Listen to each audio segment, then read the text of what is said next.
के बाद उनका पीछा उठा लेना और उनको विधानसभा से इस सेशन में बजट अजलास से सस्पेंड कर देना, ये कहीं ना कहीं एक बोलने वाले लीडर जो हमेशा जुल्म और नाइंसाफ़ी के ख़िलाफ़ बोलते हैं, ऐसे लीडर के साथ नाइंसाफ़ी है।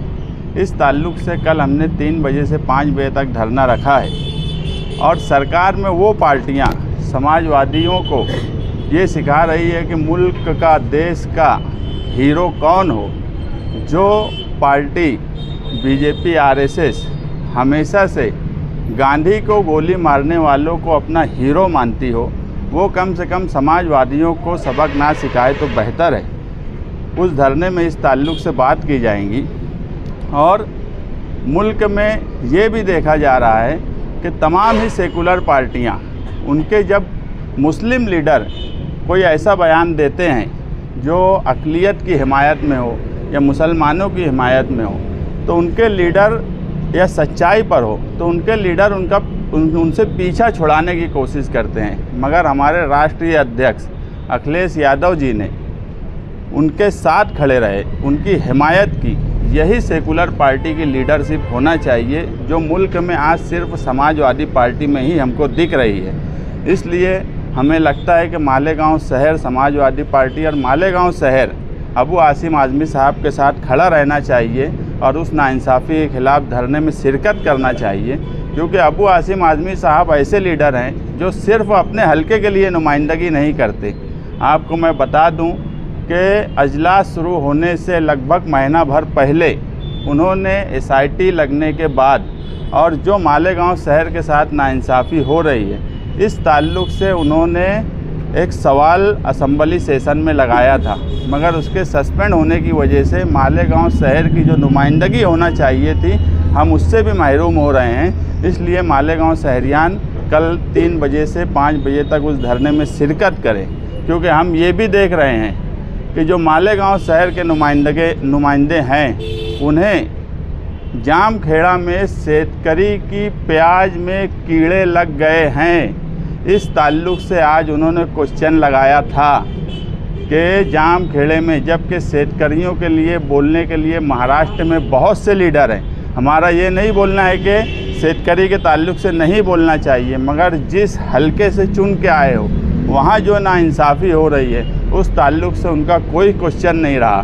पूरे अजलास में 2 से 3 मिनट 0 हावर में बोल के अपनी नुमाइंदगी अदा करेंगे, मगर क्वेश्चन किनके लिए लगाया गया? मौजूदा एमएलए ने जाम खेड़े में प्याज पर खाम खेड़े में प्याज पर कीड़ी लग रही है और उस कीड़ी से अब ये क्वेश्चन लगाने का मकसद कोई कारोबारी आदमी है जो कीड़ानाशक दवा का इस्तेमाल करता है, वो उनके टच में है कि क्या है, मुझे इसका इल्म नहीं। मगर हमारी समझ में ये बात नहीं आती कि मालेगांव शहर के जो हालात हैं, उस हालात में इस तरह का क्वेश्चन लगाने का क्या मतलब है या क्या मायने है। इसका खुलासा मौजूदा एमएलए को करना चाहिए। और अबू आसिम आज़मी जैसा लीडर जो अगर वहाँ पर नुमाइंदगी कर रहा था, उस वक्त उनके साथ खड़े होने की जिम्मेदारी भी थी, वो जिम्मेदारी भी नहीं निभाई गई। और हमें उम्मीद भी नहीं है, जो नुमाइंदा अपने शहर की आवाम के लिए नुमाइंदगी नहीं कर सकता, वो किसी और के लिए नुमाइंदगी करेंगे, ऐसा हमको कभी उनसे उम्मीद नहीं रही। हमने पीछे भी एक मर्तबा प्रेस बुलाया था, उन्होंने एक इल्ज़ाम मुझ पर लगाया था कि शिवाजी महाराज के मुजस्समे पर, क्योंकि आजकल शिवाजी महाराज की चर्चा बड़ी महाराष्ट्र भर में है, और वहीं पर हमने धरना दिया था। उस धरने से हमें कामयाबी मिली थी कि सिविल हॉस्पिटल का एक हिस्सा जो जाने वाला था वो वापस रह गया, और उसमें उन्होंने गुड कॉपी भी हमको मिल गई है। और कहीं ना कहीं इसको 4 दिन हो चुका है, 7 दिन में वो जवाब दें, नहीं तो हमने इसमें सिविल डिफेमेशन का केस उन पर दाखिल करने की हमारी पूरी तैयारी है। और जो आदमी हमेशा से झूठ बोले, लोगों को गुमराह, तंजीम ने चंदा मांगने के लिए, इससे पहले तो मेरी नज़र से चंदे की बात इश्तिहार की शक्ल से नहीं गुजरी, मगर इस मर्तबा इश्तिहार दिया गया। और हमने पहले भी बोला था कि ऐसी तंजीम जो मजहबी नाम से चंदा जमा करे, कौम मिल्लत के नाम से चंदा जमा करे और उसका इस्तेमाल सियासी तौर पर करे, ऐसी तंजीमों को मालेगांव शहर के लोग चंदा ना दें। और उस इश्तिहार में जब हमने देखा तो वोटर लिस्ट में इतने हज़ार रोड बढ़ी, SNBT में हम इतने हज़ार लोगों को लेकर गए। मोहम्मद कैफ का एक मामला हुआ था, उसके केस लड़ने के ताल्लुक से भी वो कोशिश कर रहे हैं, उसके लिए भी चंदे की बात है। इसी तरीके से लाडली बहन स्कीम में तरह तरह की सारी ये जो मामलात उन्होंने लिखे हैं एक मजहबी तंजीम ने, उसका इस्तेमाल वो पूरी तरीके से हर वक्त सियासी तौर पर करते आ रही है। तो उन्होंने अपने इश्तिहार में ये भी लिखना चाहिए कि वोटर लिस्ट में अगर उन्होंने काम किया तो कितना खर्चा लगा, लाडली बहन में किया तो कितना खर्चा लगा। SNBT हॉस्पिटल जो है वो खुद पैसा देता है, खुद खर्च करता है, और जिन लोगों को लेकर जाया जाता है उनसे भी आने जाने का पैसा वो तंजीम लेती है, तो वो भी खुलासा करे और उनका खर्च कितना होता है वो भी लिखे। क्योंकि वहाँ पर कुछ लोग ऐसे हैं जो ये बोलते हैं कि हम मुफ्त में हमारी खिदमत अंजाम दे रहे हैं। उस तंजीम से जुड़े हुए कुछ लोग जब सियासी इस्तेमाल की बात आती है तो अपने आप को मुफ्त में खिदमत देने की बात करने वाले, अगर उसमें कुछ खर्च लिखे गए हैं तो बाकी जितने खर्च किए गए हैं वो भी आवाम के सामने लाना चाहिए। नहीं तो ऐसी तंजीम जो बिल्कुल सियासी हो चुकी है मालेगांव शहर में, उसको चंदा कतई नहीं देना चाहिए। मालेगांव शहर में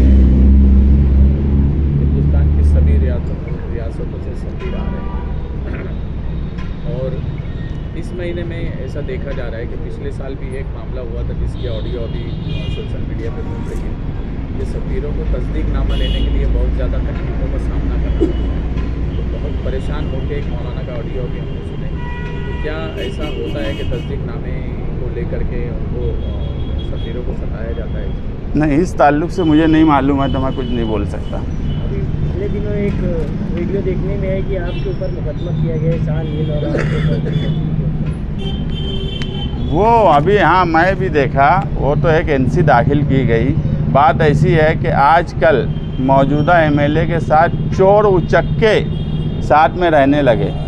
जिसने कंप्लेन की है उसके ऊपर खुद समाजवादी पार्टी ऑफिस से कुछ सामान की चोरी की कंप्लेन दफ़ा 303 लगी हुई है। वसूली के लिए वो ब्लैकमेल कर रहा था, वो लगी है। पवारवाड़ी में उसके खिलाफ़ कंप्लेन की गई है कि समाजवादी पार्टी के नाम से कुछ ग्रुप को चलाकर वो कुछ लोगों से पैसे की वसूली वो और उसका भाई कर रहे हैं। लेकिन सिर्फ़ और सिर्फ मैं देख रहा हूँ इलेक्शन के बाद मौजूदा MLA के साथ सिर्फ ठेकेदार, चोर, उचक्के, गंजड़ी, ऐसे ही लोगों का साथ आजकल उनको पसंद आ रहा है। और हमें भी बड़ी खुशी है कि एक कमेटी भी बनी है, MLA कमेटी, चोर उचक्कों की कमेटी, और जिनके साथ वो जब रहे, निहाल साहब के साथ रहे, तो निहाल साहब के साथ रहे भी तो वो लड़ाई लगाने का काम किए। ऐसे लोग आज उनके साथ है तो हमें इत्मीनान है आने वाले वक्त में।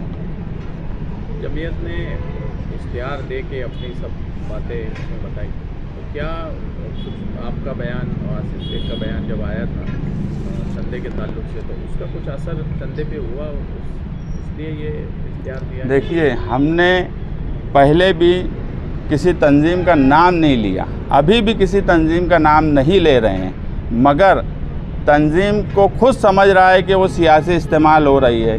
शहरियान को खुद समझ रहा है कि कौन सी तंजीम सियासी इस्तेमाल हो रही है, तो शहरियान भी समझ रहे हैं और वो तंजीम भी समझ रही है। जिस दिन तंजीम ये बोलेंगी कि ऐसा ऐलान करने वालों से हमसे पूछे कि क्या क्या हमने गलत किया है, उस दिन सबसे आगे मैं खड़े रहूँगा कि लोकसभा में क्या हुआ, 2019 के असेंबली में क्या हुआ, ये सारे प्रूफ के साथ मीडिया के सामने मैं बैठूँगा। मगर मैं ये चाहता हूँ कि तंजीम खुद समझे, क्योंकि मालेगांव शहर में बहुत सी तंजीमें हैं जो मजहबी कामकाज करती हैं। तो कौन सी ऐसी तंजीम है जो सियासी इस्तेमाल हो रही है, वो तंजीम खुद समझे। इश्तिहार अगर उनको देने की ज़रूरत पड़ी है तो उनको समझ रहा है कि वो सियासी इस्तेमाल हो रहे हैं।